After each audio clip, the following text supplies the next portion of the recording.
বাংলাদেশের টি-20 দলের নতুন কাণ্ডারি লিটন দাস, সে তো পুরনো খবর। সংযুক্ত আরব আমিরাতের উদ্দেশ্যে উড়াল দেওয়ার আগে আনুষ্ঠানিক দায়িত্ব পাওয়ার পর প্রথমবার হাজির গণমাধ্যমের সামনে। বাংলাদেশ দলের অধিনায়কত্ব করা সবসময় কঠিন।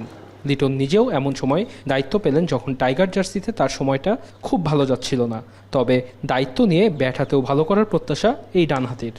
হ্যাঁ, আমি একটা খারাপ সময় পার করতেছিলাম, যেখানে আমার ব্যাটে রান হচ্ছিল না, ক্যাপ্টেন ছিলাম না, তখনও পারফর্ম খারাপ করছি। সো এখানে এমন না যে ক্যাপ্টেন হলে আবার খারাপ হবে, এটা প্লাস পয়েন্ট হতেও পারে।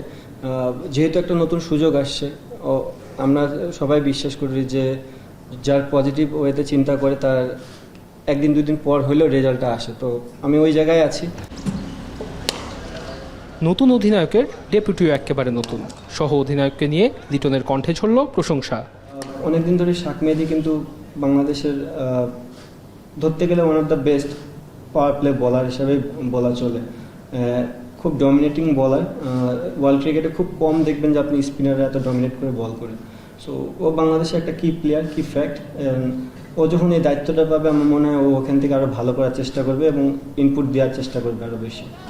অবধারিতভাবে এসেছে ওয়ানডে র্যাঙ্কিংয়ের পতনের আলাপ। সতীর্থদের লিটন স্মরণ করিয়ে দিলেন সাফল্য এনে দেওয়ার মূল দায়িত্বটা ক্রিকেটারদেরই। বাংলাদেশ টিম যদি আগায় যেতে হয়, সবচেয়ে বড় দায়িত্ব হচ্ছে প্লেয়ারদের।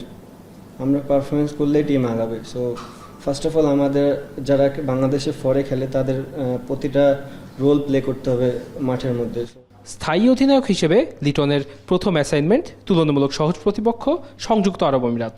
এরপরই পাকিস্তানের বিপক্ষে কঠিন সিরিজ, যেটি এখনও সুতোই ঝুলছে। তবে লিটন বলছেন ক্রিকেটাররা প্রস্তুত পাকিস্তান সফরেও। ক্যাপ্টেনশিপ করা কঠিন। দেখেন, স্যার যেহেতু বলছে, হয়তোবা উনি অনেক কিছু ফাইন্ড আউট করে জিনিসটা বলেছে।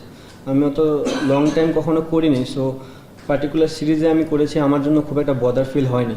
এখন দেখার বিষয় হচ্ছে যে এই টাইমটার ভিতরে আমি আমার টিমটাকে কতটুকু গোছায় নিতে পারি।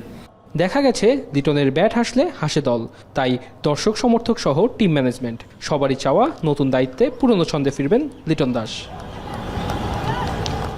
ওয়াসিল হক পান্থ, এখন, ঢাকা।